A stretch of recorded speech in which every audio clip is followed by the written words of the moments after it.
नमस्कार, Sridevi classes YouTube channel पर आपका स्वागत करते हैं। आज हम डेटा कम्युनिकेशन और नेटवर्किंग प्लेलिस्ट में एक और वायर्ड मीडिया, जिसको हम गाइडेड मीडिया या बाउंडेड मीडिया भी बोलते हैं, फाइबर ऑप्टिक केबल के बारे में पढ़ने जा रहे हैं। आज इस वीडियो में हम फाइबर ऑप्टिक केबल की डिफरेंट प्रोपेगेशन मोड्स को समझेंगे और उसके साथ ही इसकी एडवांटेजेस, डिसएडवांटेजेस और एप्लीकेशंस को भी डिस्कस करेंगे। तो वीडियो शुरू करने से पहले अगर आपने हमारे चैनल को सब्सक्राइब नहीं किया तो प्लीज इसे सब्सक्राइब करें और साथ ही इसके बेल आइकन को प्रेस करें ताकि आपको आगे और न्यू वीडियोस के नोटिफिकेशन टाइम पर मिले। तो चलिए शुरू करते हैं आज की वीडियो। सबसे पहले हम जानते हैं कि फाइबर ऑप्टिक केबल क्या होती है। फाइबर ऑप्टिक केबल जो है वो एक कांच या प्लास्टिक से बनी होती है जो सिग्नल्स को लाइट की फॉर्म में ट्रांसमिट करती है। एक लाइट जो होती है वो स्ट्रेट लाइन में तब तक ट्रेवल करती है जब तक वो एक सिंगल यूनिफॉर्म सब्सटेंस के थ्रू घूम रहा है। यदि रे ऑफ लाइट यानी कि प्रकाश की किरणें जब एक सब्सटेंस में ट्रेवल करती हैं, यानी कि किसी पदार्थ में से गुजरती हैं, तो जब वो अचानक किसी अनदर सब्सटेंस में एंटर करती हैं तो जो किरणें होती हैं वो अपनी डायरेक्शन को चेंज कर लेती हैं। जैसे कि आप यहाँ डायग्राम में देख सकते हैं कि मोर डेंस से जब ray of light less dense में जाती है तो कैसे वो अपनी डायरेक्शन को चेंज करती है। मतलब कि जो प्रकाश की किरणें हैं वो बैंड हो जाती हैं जब वो एक सब्सटेंस से दूसरे सब्सटेंस में एंटर करती हैं। तो यहाँ पे आप देख सकते हैं कि आई यानी कि एंगल ऑफ इंसिडेंस जब क्रिटिकल एंगल रिफ्रैक्शन के लेस देन होती है तो जो किरणें हैं वो रिफ्रैक्ट होती हैं और सरफेस की तरफ मूव करती हैं। और अगर angle of incidence critical angle refraction से इक्वल है तो जो रे है वो अपवर्तित होती है यानी कि रिफ्रैक्ट होती है और वो सरफेस के पैरेलल चलती है। इसी तरह जब angle of incidence critical angle reflection के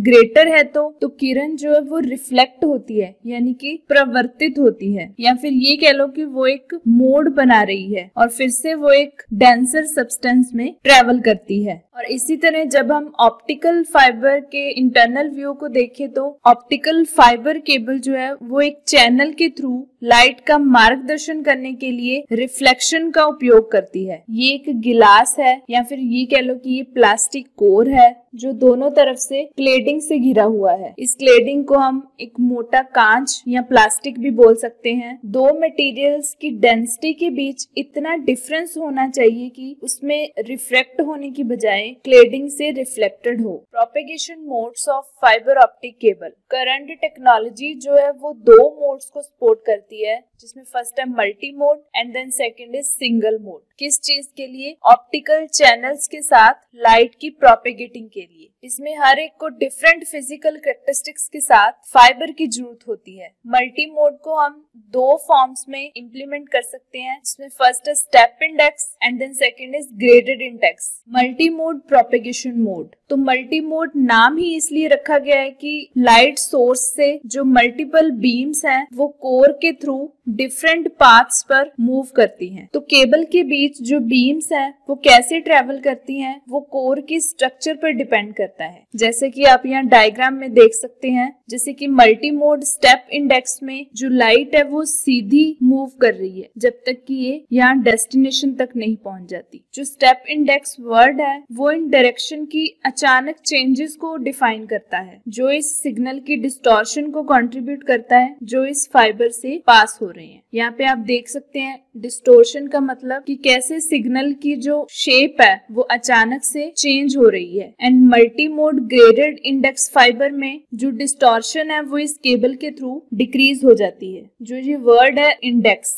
ये इंडेक्स ऑफ रिफ्रैक्शन को रेफर करती है। ये जो इंडेक्स ऑफ रिफ्रैक्शन है वो डेंसिटी से रिलेटेड है। कोर के सेंटर में जो डेंसिटी है वो हाईएस्ट हो जाती है और धीरे धीरे कम होकर एज पर सबसे कम हो जाती है। Single mode step index fibre को यूज करता है और इसके साथ ही वो लाइट के हाईली फोकस्ड सोर्स का उपयोग करता है जो बीम्स को स्मॉल रेंज ऑफ एंगल्स तक लिमिट करता है। सिंगल मोड फाइबर जो है वो मल्टी मोड फाइबर की तुलना में बहुत छोटे डायमीटर के साथ और लोअर डेंसिटी के साथ मैन्युफैक्चर होता है। जब डेंसिटी डिक्रीज होती है तो एज अ रिजल्ट एक क्रिटिकल एंगल बनता है जो बीम्स की प्रोपेगेशन को ऑलमोस्ट ऑलमोस्ट हॉरिजॉन्टल बनाने के लिए 90 डिग्री के काफी क्लोज होता है। Next is fibre size. Optical fibres को उनके ratio of diameter and core to the diameter से डिफाइन किया जाता है और इन दोनों को माइक्रोमीटर से एक्सप्रेस किया जाता है। आप यहाँ टेबल में देख सकते हैं कि फाइबर ऑप्टिक केबल के डिफरेंट साइज हैं जिसे आप याद कर सकते हो और अपनी कॉपी पर नोट कर सकते हो। And then next is fibre optic cable connectors. तो आप यहाँ देख सकते हैं कि फाइबर ऑप्टिक केबल के लिए 3 तरह के कनेक्टर्स को यूज किया जाता है, जिसमें फर्स्ट है एससी कनेक्टर यानी कि सब्सक्राइबर चैनल कनेक्टर, जिसे केबल टीवी के लिए उपयोग किया जाता है और ये पुश पुल लॉकिंग सिस्टम का उपयोग करता है। सेकेंड इज एसटी कनेक्टर यानी कि स्ट्रेट टिप कनेक्टर। ये नेटवर्किंग डिवाइसेस के साथ केबल को कनेक्ट करने का काम करता है। And then next is MTRJ connector. इसका साइज RJ45 कनेक्टर की तरह सेम होता है। And then next is advantages of fibre optic cable. इसकी बैंडविड्थ हाई होती है, लेस सिग्नल अटेन्युएशन है। And then third is immunity to electromagnetic interference, resistance to corrosive materials, और ये केबल लाइट वेट होती है। And then last is greater immunity to tapping.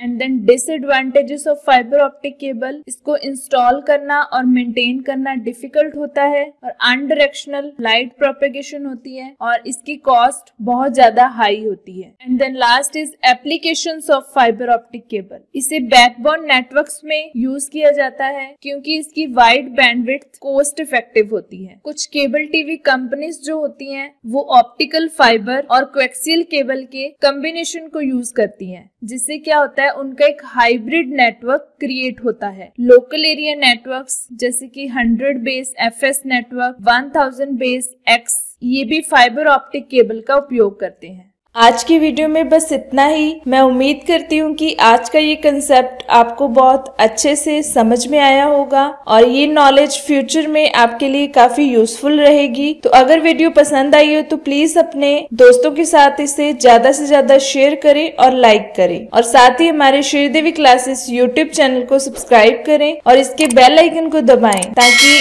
और आने वाली वीडियोस की नोटिफिकेशन आपको टाइम टू टाइम मिलती रहे। तो मिलते हैं अगली बार एक और नई वीडियो के साथ। तब तक के लिए बने रहिए हमारे साथ हमारे YouTube चैनल पर। Have a nice time. Thank you very much.